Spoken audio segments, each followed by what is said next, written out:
Hello बच्चों, चलिए प्रश्न पढ़ते हैं। प्रश्न दिया है शैवाल एवं कवक में अंतर बताइए। तो इस प्रश्न में हमसे शैवाल एवं कवक के मध्य अंतर पूछा गया है, अर्थात इस प्रश्न की जो मुख्य अवधारणा है, मुख्य अवधारणा जो इस प्रश्न की है वो शैवाल एवं कवकों के विषय में है या फिर शैवाल एवं कवक के मध्य के अंतर के विषय में है। अंतर। तो चलिए एक तरफ हम देखते हैं शैवाल और एक तरफ हम देखते हैं कवक और समझते हैं कि इनके मध्य क्या अंतर है। तो एक तरफ हम लिखते हैं शैवाल और दूसरी तरफ कवक। तो एक एक करके हम इनके अंतरों को देखेंगे। सबसे पहला जो शैवाल और कवक के मध्य अंतर है वह है कि शैवालों में पर्णहरित अर्थात क्लोरोफिल पर्णहरित पाया जाता है। पर्णहरित पाया जाता है। वहीं कवकों में पर्णहरित अर्थात क्लोरोफिल उपस्थित नहीं होता है। तो इनमें कवकों में पर्णहरित उपस्थित नहीं होता है।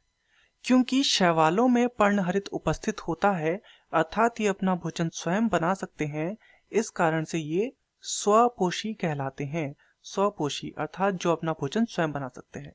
पर्णहरित की उपस्थिति में सूर्य के प्रकाश में ये अपना भोजन प्रकाश संश्लेषण की क्रिया द्वारा बनाते हैं। वहीं कवक में पर्णहरित नहीं होता अर्थात ये अपना भोजन स्वयं नहीं बना सकते, इसलिए ये पोषण के लिए दूसरे जीवों पर आश्रित रहते हैं, जिस कारण से इन्हें परजीवी कहा जाता है या फिर ये मृत जीवी भी हो सकते हैं, अर्थात जो मृत कार्बनिक पदार्थों पर निर्भर रहते हैं, मृत जीवी।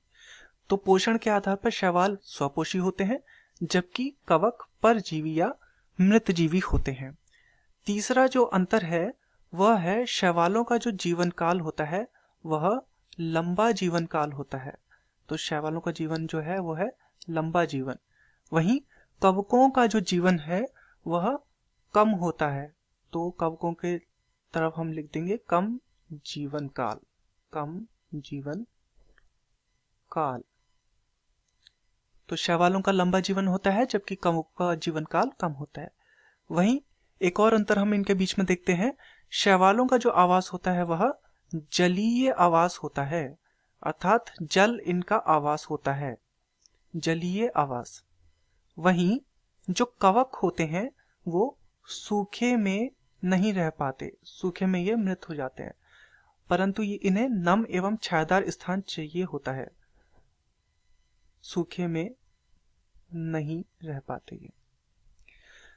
तो चलिए प्रश्न की ओर चलते हैं। प्रश्न में हमसे पूछा गया था तो कवक और शैवाल में क्या अंतर है। पहला, शैवाल में पर्णहरित पाया जाता है जबकि कवक में पर्णहरित नहीं पाया जाता।